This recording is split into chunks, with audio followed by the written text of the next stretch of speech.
Estados Unidos vuelve a golpear a Irán en la noche de este miércoles después de que Donald Trump anunciara que da por terminada la tregua. Fuentes militares iraníes también anuncian un ataque masivo contra bases del ejército estadounidense en la región del Golfo. Bienvenidos a esta nueva edición en DW Noticias. Soy Ana Plasencia en Berlín. El ejército estadounidense lleva a cabo una nueva ronda de ataques después de que Irán atacara buques en el estrecho de Hormuz un día antes. Teherán anuncia una respuesta masiva contra objetivos estadounidenses en la región. En Ankara, la OTAN vivió uno de los momentos más tensos de su historia reciente. Después de cuestionar su compromiso con la alianza, Donald Trump destacó al cierre de la cumbre en Ankara una tremenda unidad y afirmaba que los aliados avanzan hacia la meta de destinar más en defensa. Además, dio un espaldarazo a Ucrania. 2 semanas después de los sismos que azotaron el norte de Venezuela, el país deja atrás la fase de rescate y afronta ahora el reto de la reconstrucción. El gobierno pide la liberación de activos congelados en el extranjero para ayudar a recaudar fondos.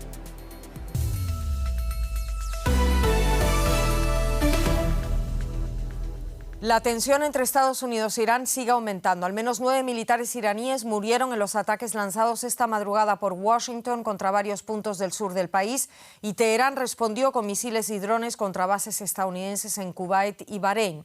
También en la noche de este miércoles continúan los bombardeos. Con las negociaciones estancadas, Donald Trump ha dado por terminado el alto el fuego acordado en junio y asegura que no sabe si quiere seguir negociando con los líderes iraníes, aunque de alguna manera mantiene abierta la posibilidad de nuevos contactos diplomáticos.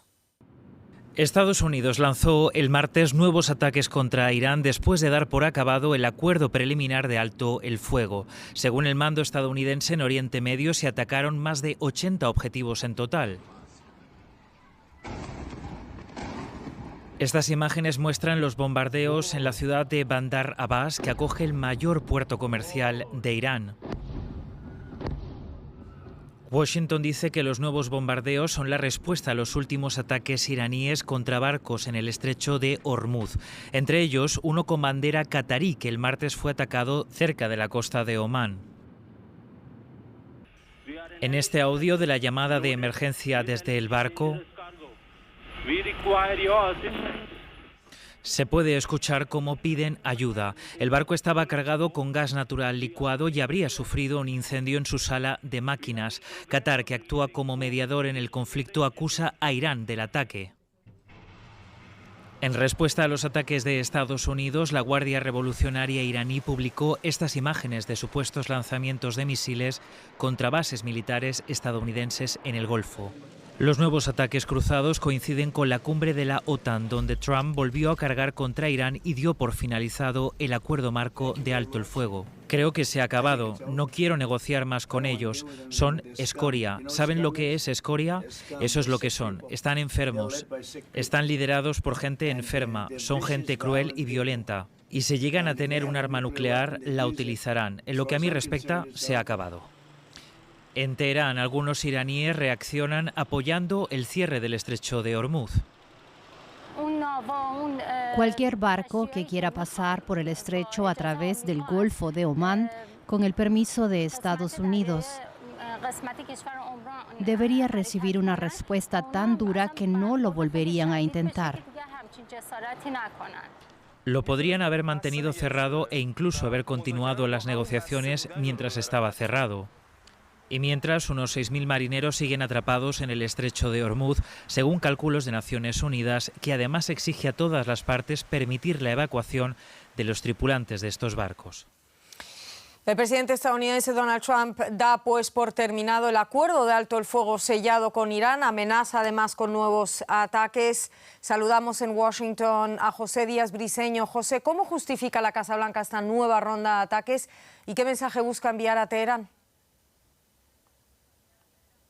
La palabra que ha sido usada por el gobierno estadounidense es represalia. Esto tanto por el Comando Central que está a cargo de las operaciones en Irán, como también por el propio vicepresidente J.D. Vance, que jugó un papel sumamente importante en este acuerdo de 14 puntos que se firmó a mitad del mes pasado. Y sin embargo, J.D. Vance sí dejó claro que entre más ataques haya en contra de buques que crucen por el estrecho de Hormuz por parte de Irán, las represalias continuarán. Para los expertos aquí se cree que lo que está ocurriendo con estos renovados ataques de ambas partes muestra lo difícil que es de interpretación el acuerdo de 14 puntos logrado entre ambas partes, donde algunos de los puntos claves no han sido interpretados de la mejor manera, tanto por una parte como por otra. Hay zonas grises, específicamente con Irán interpretando que tiene el derecho de orientar a los barcos a que crucen cerca de sus costas y no a través de la costa de Omán.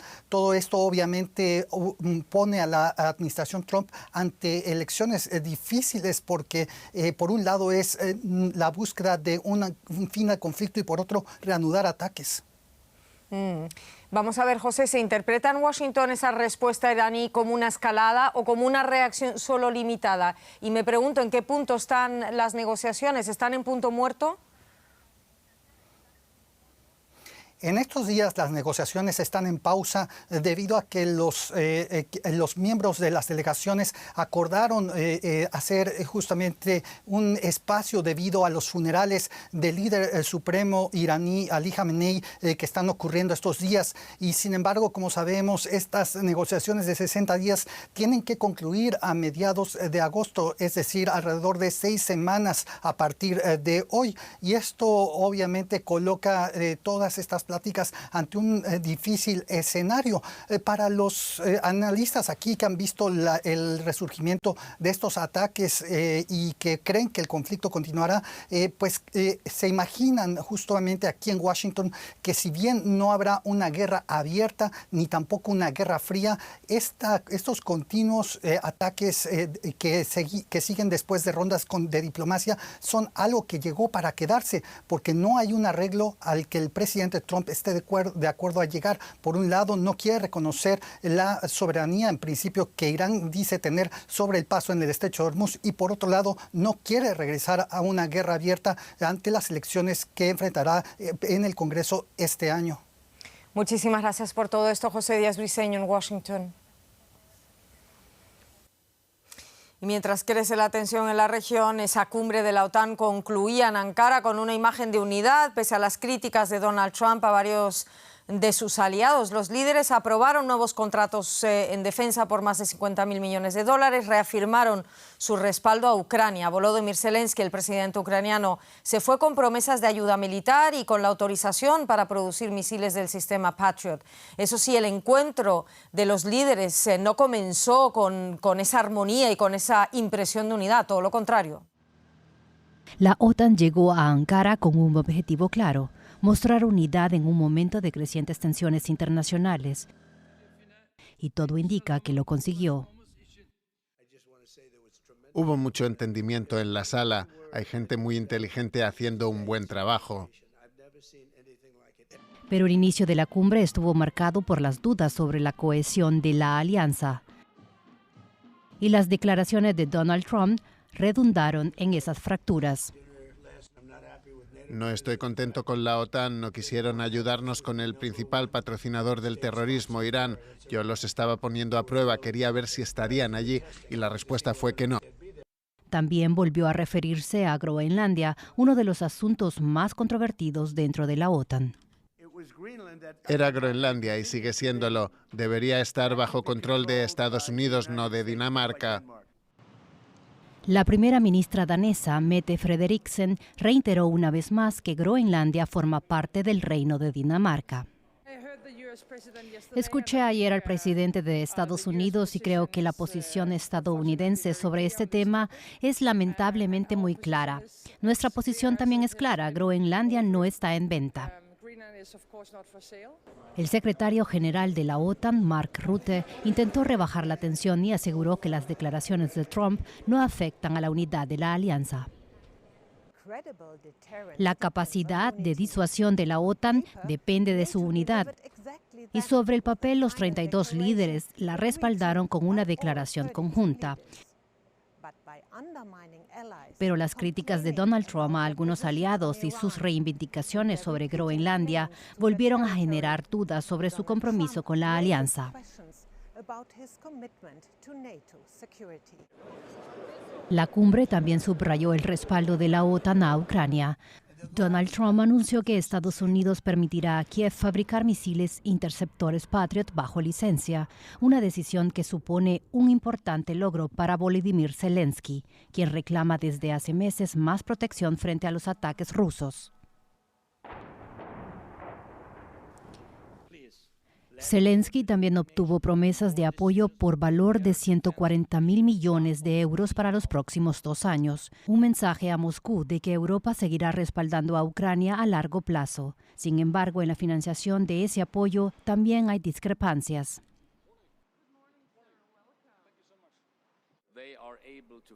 Ucrania puede seguir combatiendo gracias al apoyo de los países occidentales y ese apoyo debe mantenerse. En este momento, un número reducido de países aporta la mayor parte de la ayuda. Otros también deben incrementar su contribución.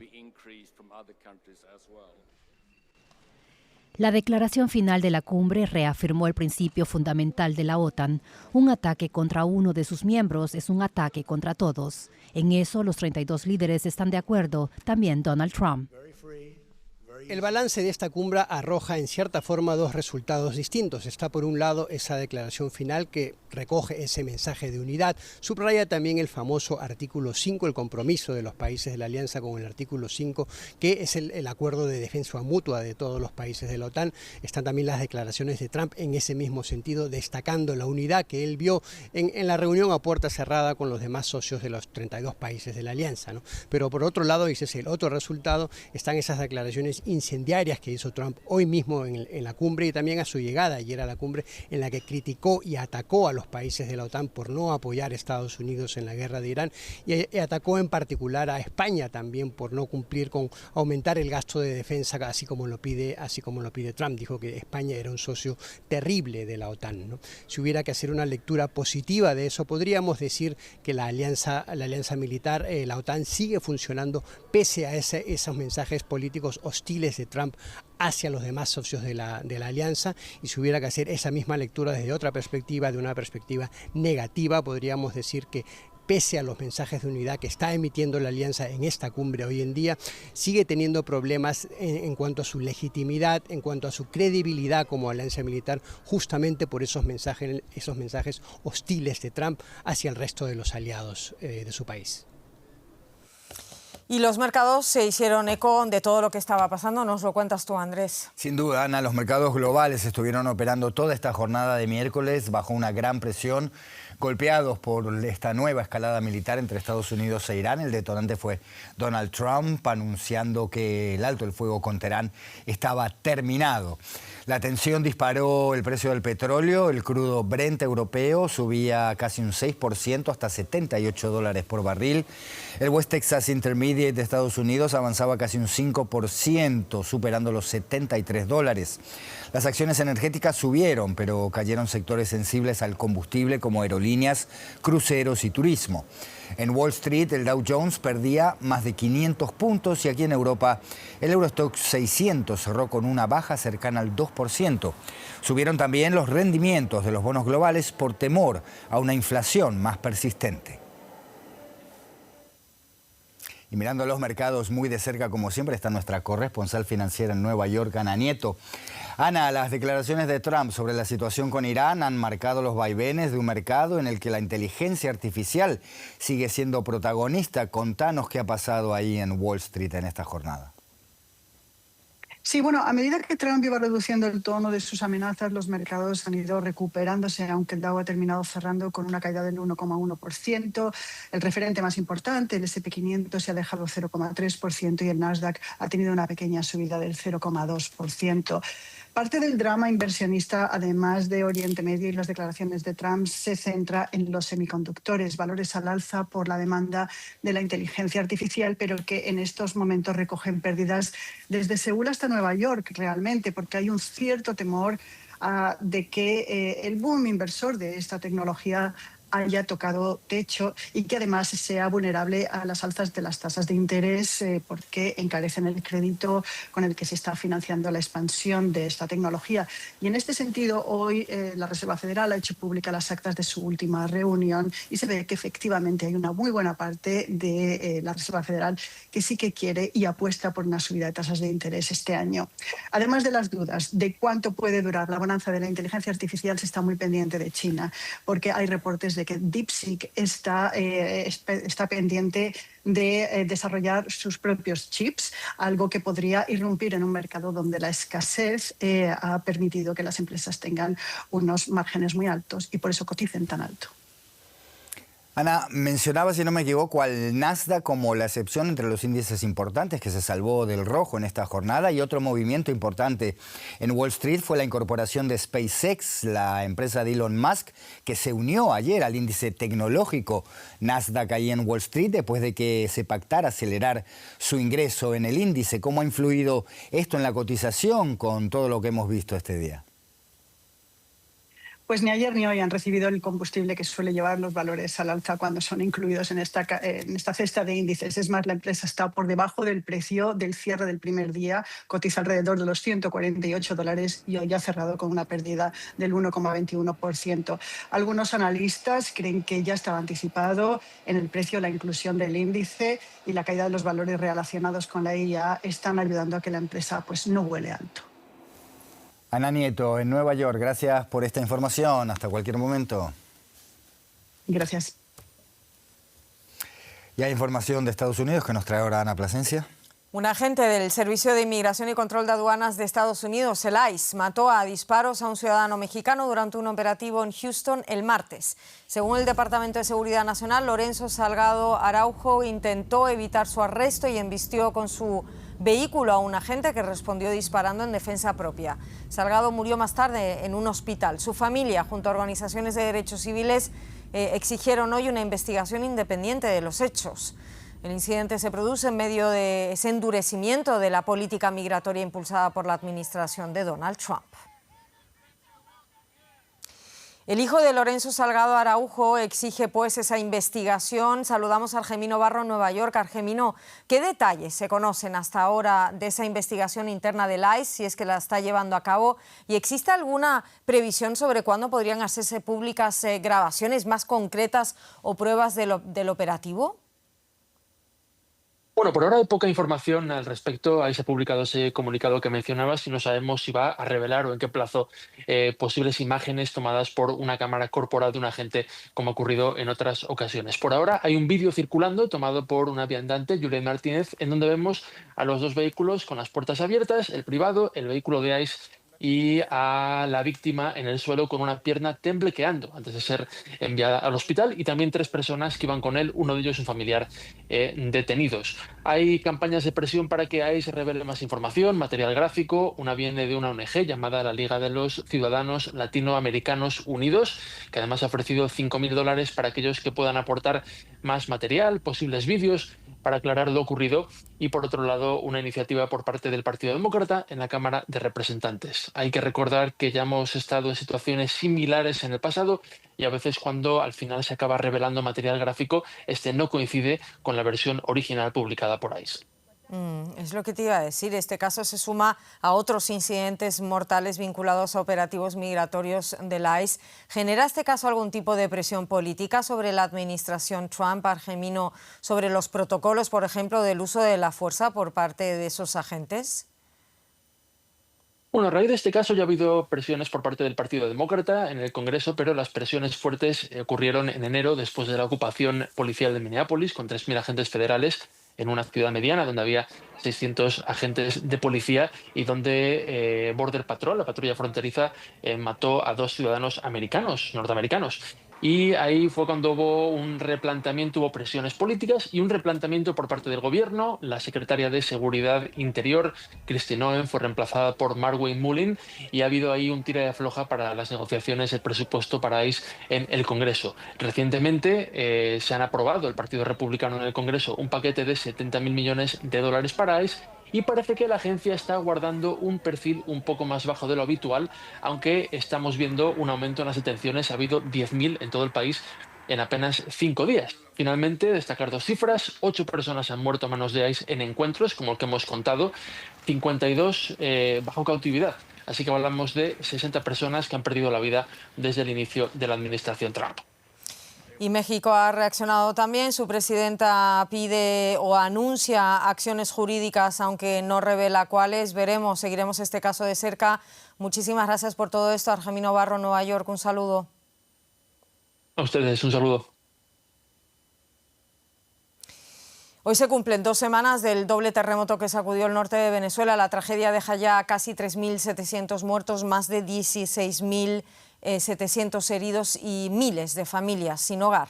Mientras continúa la búsqueda de desaparecidos, la ayuda internacional trata de responder a una emergencia que ha afectado viviendas, hospitales, comercios y servicios básicos en varias zonas del país.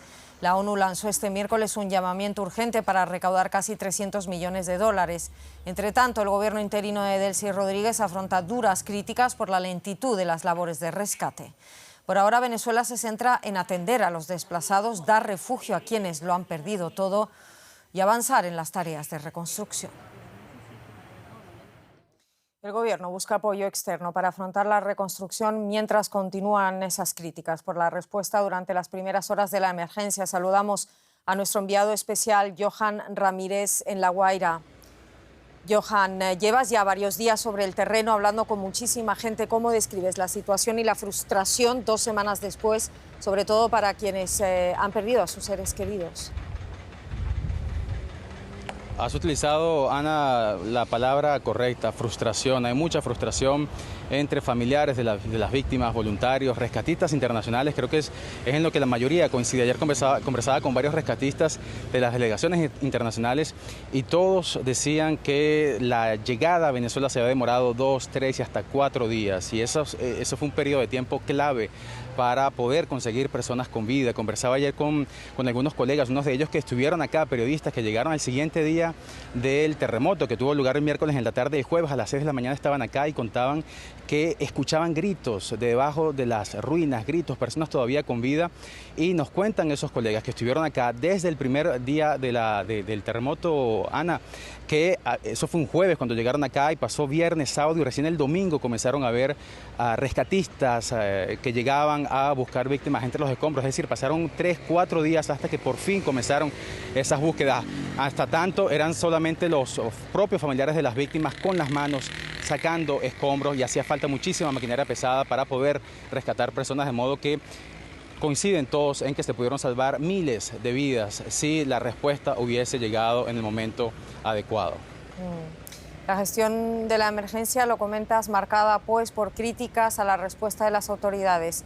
¿Qué otro balance hacen los afectados? Y me pregunto, ¿qué están haciendo las autoridades hoy por hoy? Vamos a centrarnos en el ahora. Bueno, el gobierno central encabezado por la presidenta interina Delcy Rodríguez, por supuesto, defiende la respuesta, asegura que fue una respuesta inmediata a la emergencia, que cientos o miles de agentes de distintos cuerpos del Estado atendieron la contingencia en el estado de La Guaira. Es lo que asegura la presidencia de Venezuela. Es otra la versión que dan la mayoría de los familiares de las víctimas o las víctimas acá en el estado de La Guaira. Lo cierto es que ahora hay mucha maquinaria pesada, lo vemos por todos lados ahora en el estado, lo puedes ver acá detrás de mí, Ana, y no sé si escuchas el traqueteo de los grandes taladros rompiendo las placas de concreto.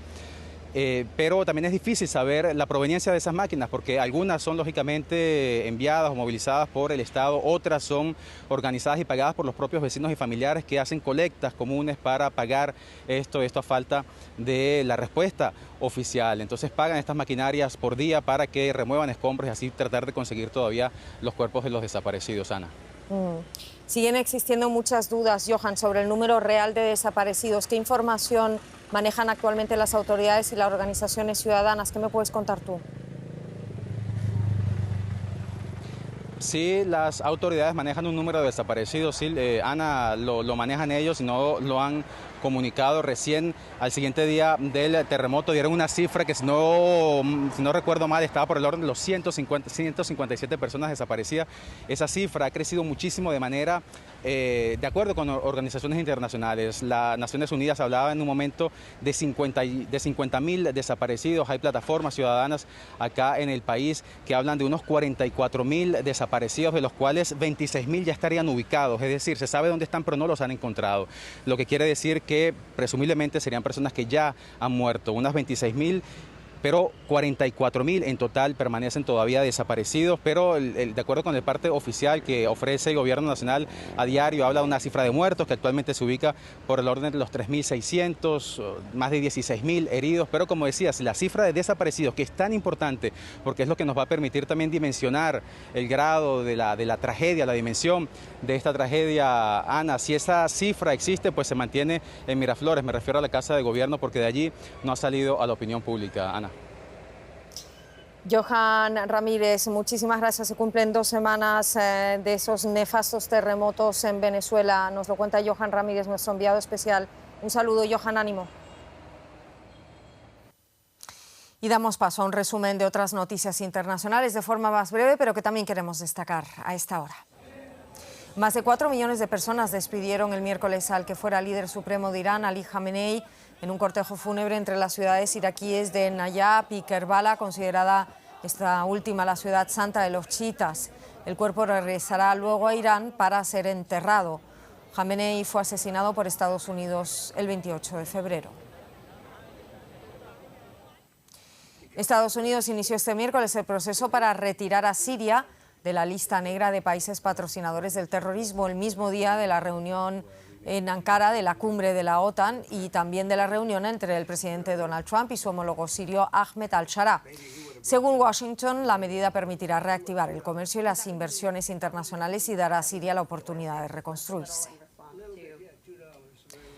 Alarma en Manhattan por un rascacielos en obra cerca de la sede de la ONU. 2 columnas estructurales cedieron y obligaron a evacuar hoteles, negocios y departamentos cercanos.